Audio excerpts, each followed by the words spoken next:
Right, so let's look at our first testing service, Optimizely.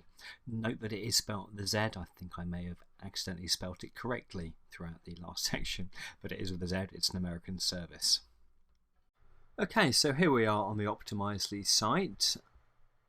I think they've had a fairly new site this year.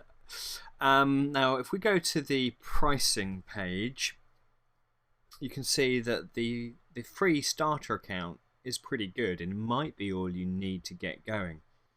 It lets you have a complete project, as I said, I think up to 50,000 page visits per month. It does a whole lot of things with the free account, which is very good, and you don't need to give it credit card details or anything like that. But of course the full paid version is also available. So if we go into our dashboard, this is a nice new account. The interface is very clear and clean. When you first come in here, you get a kind of help overlay, which is very useful. Recommend going through that just to help orientate each screen you come to.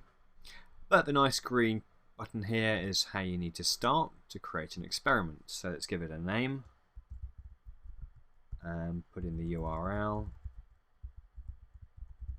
And it is case sensitive, so there we go. Create experiment. Now Optimizely will go away, it'll pull down your page into the app and it will beaver away a little bit. And what it will do is give you two views. So here we go. It automatically creates an original and straight away creates a variation. Now you can also add other variations as well, so you don't strictly have to do A-B. You can do A, B, C, etc. But of course we need more traffic for that, so let's keep it simple. So firstly, it's a simple WYSIWYG interface. You can interact with each object, and if you right click on that object you get some elements you can change, which is very powerful. It'll let you change classes, HTML, images, and do various things. Now what I'm going to do is select change image, because this particular image we've decided it's not very inspiring. It doesn't help put people in the situation, so we want to change it from an image of somebody interacting or somebody being in an environment with the blinds. So that's the kind of the psychological idea behind the test. So if I go to edit element, change image, and you have to give it the URL here, so I've conveniently labeled it B. It will then pull that in. And I also want to try and change the text on this button because that's not very inspiring. And again, if you right click, you could change any other element on the page and you could do edit HTML, but if you do edit text, it just pulls in the actual text.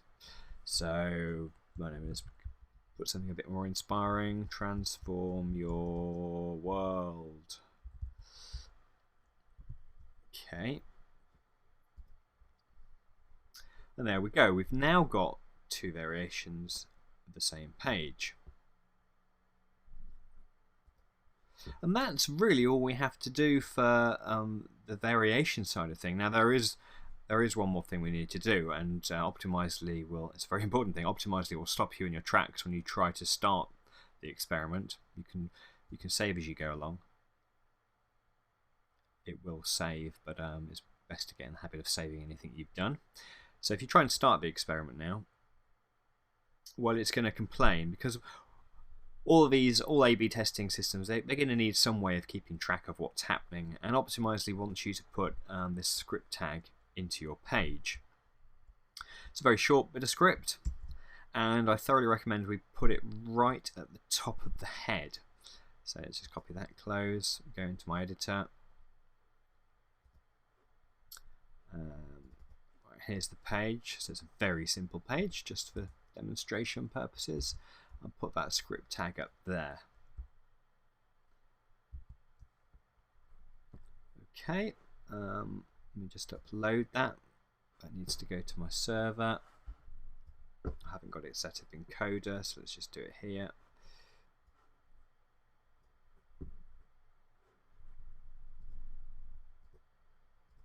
Okay, so now when we go to the page, we will be given one or the other of the two options. So we've been given the original version.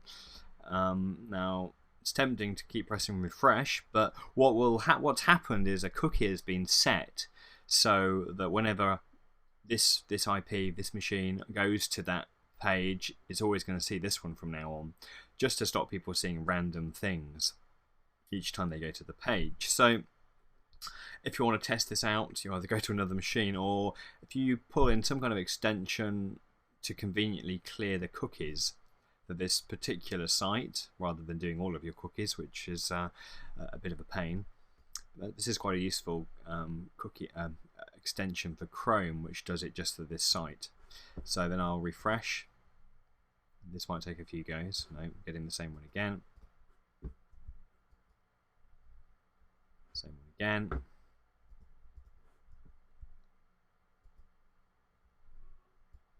There we go. Now, what you may have noticed there is a bit of a problem with Optimizely, but you're getting a flash of the original content first before it replaces it with a variation. Now this may be attributable to the size of your page, the size of the images, the speed of your connection, and various other things, the general weight of your page. Now these are very optimized images. I've got a fast connection, and there's nothing else I can really do to improve this. So what we have to do is do a little bit of not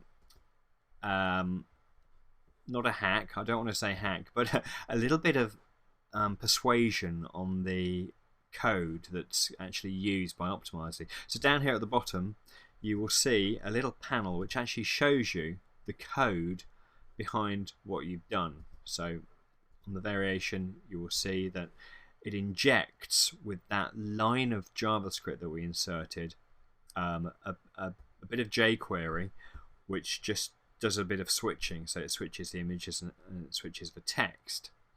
So what you can do is actually add a bit more jQuery to hide the image and the content change until the document is loaded. So what we have to do, I'll show you an example of that. So what we have to do is put in a bit of code above and below. I'm just going to paste this in, so make sure I don't make any mistakes. So on an initial load, it's going to hide the body or any other container tag that you like. I'll just use the body for now, and you can either use visibility or display. Visibility might be better, but for this example I'm just going to use display none to hide all of the content until it's got the document ready flag, and then it's going to change the code, and then it's going to redisplay everything. So you shouldn't get that flicker of original content before the variation comes in. So let's just apply that.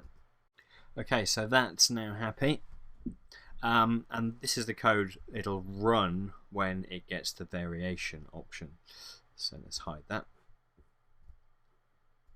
and reload our page. So we've still got let's clear the cookies, and what we have to do, quite important, is pause the experiment, save it, and restart it again, because only then will it start using the new bit of code.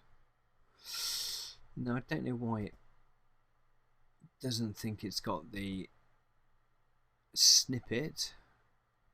There you go, it's happy now. You might have to just tell it to retry.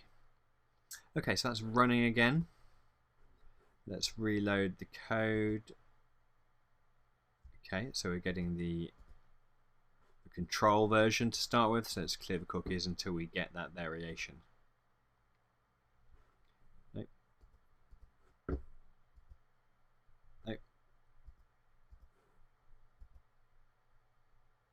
There we go. So we didn't get a flicker that time. We're not getting the original image or the original message, which could actually well, it would spoil it ruins the concept of the experiment, because people are being given something they shouldn't have seen and would be influenced by it. So that's how we sort out that little flicker. We don't have that problem on Google Content Experiments or others, and it would be nice if it got fixed. That's the only way I've known so far how to fix it. Okay, so that is setting up a test. So let's have a look at a few more things in here quickly. We can set up different audience targets in here, segment our audience very easily. So you can create a new audience and give it a name, give it a description, and choose various things like the language of the audience, whether they're new or returning, or various other things, and that's all very simple.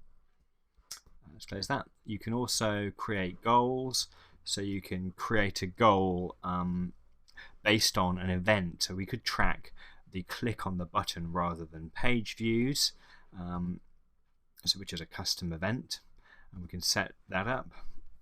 So when you click, so if we do button click and click an event to track, no, it's a click, sorry. You can click on the actual thing you want to track there, so then that will be saved as a goal. So the other thing we need to look at very quickly is the results, or the ongoing testing progress.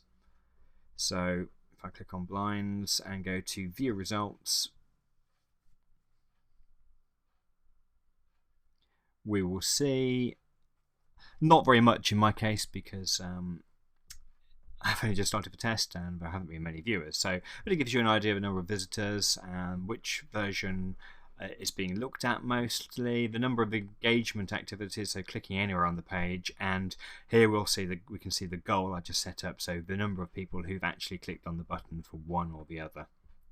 So that's a very quick look at Optimizely. There's a lot more to play around with in here, and there's a lot of help on the web available because it is a very popular service. So next we're going to look at Visual Website Optimizer.